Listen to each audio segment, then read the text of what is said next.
ஒன்றை நீங்கள் பார்க்க வேண்டும். ஒரு 10 நாள் அவர் 10-12 நாட்கள் திரு எடப்பாடி பழனிசாமி அவர்கள் தன்னுடைய டூர் புரோகிராமை செய்து கொண்டே வருகிறார்.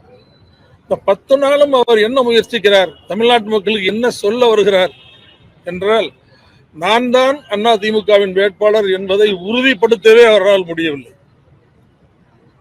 அதிமுக வெற்றி பெற்றால் நான் தான் முதலமைச்சர் வேட்பாளர் என்று அவரால் சொல்ல முடியவில்லை.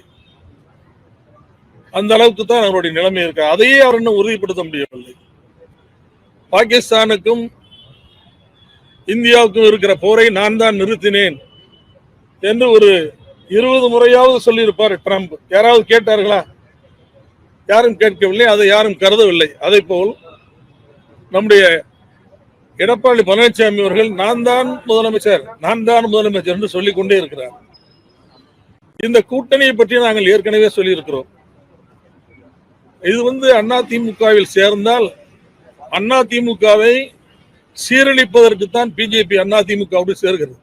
எந்த கட்சியில் இவர்கள் சேர்ந்தாலும் சரி, அந்த கட்சியை அழிப்பதுதான் அவருடைய நோக்கம்.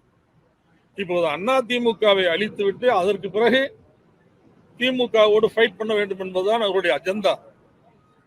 அந்த அஜெண்டாவை தான் அவர்கள் நிறைவேற்றி கொண்டிருக்கிறார்கள். பிஜேபியில் அந்த அஜெண்டா தான் இப்போது அதைத்தான் அவர்கள் நிறைவேற்றி கொண்டிருக்கிறார்கள்.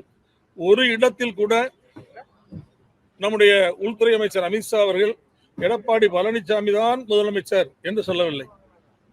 என்டிஏ கூட்டணி ஆட்சி நடக்கும், என்டிஏ கூட்டணி ஆட்சியை பிடிக்கும், அந்த கூட்டணியில் பிஜேபியும் இடம்பெறும் என்றுதான் அவர் சொல்லிக் கொண்டிருக்கிறார். ஆனா இதை நேற்றைய தினம் கேட்டபோது நம்முடைய எடப்பாடி பழனிசாமி சொல்கிறார், ஆட்சியில் பங்கு கொடுப்பதற்கு நாங்கள் ஏமாளி அல்ல என்று நேற்று தான் சொல்லுகிறார். ஆட்சியில் பங்கு கொடுப்பதற்கு நாங்கள் ஒன்றும் ஏமாளி அல்ல என்று நேற்று தான் சொல்லியிருக்கிறார். இது என்ன தாக்கத்தை ஏற்படுத்துமோ என்று தெரியவில்லை. பிஜேபியை பொறுத்தவரை தமிழ்நாட்டிலே அது ஒரு நெகட்டிவ் ஃபோர்ஸ்.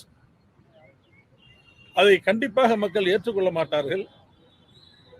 எனவேதான் நான் எவ்வளவோ சொல்லி பார்த்தேன், கட்சியை காப்பாற்ற வேண்டுமே என்று என் மனதில் உள்ள ஆதங்கத்தை எல்லாம் சொல்லி பார்த்தேன். அதையெல்லாம் அவர்கள் கேட்பதற்கு தயாராக இல்லை. எனவேதான் வேறு வழி இல்லாமல் அங்கிருந்து அடுத்த என்னுடைய சாய்ஸ், அடுத்த ஆப்ஷன் எனக்கு இருக்கின்ற ஒரே ஆப்ஷன் திராவிட முன்னேற்ற கழகம் தான்.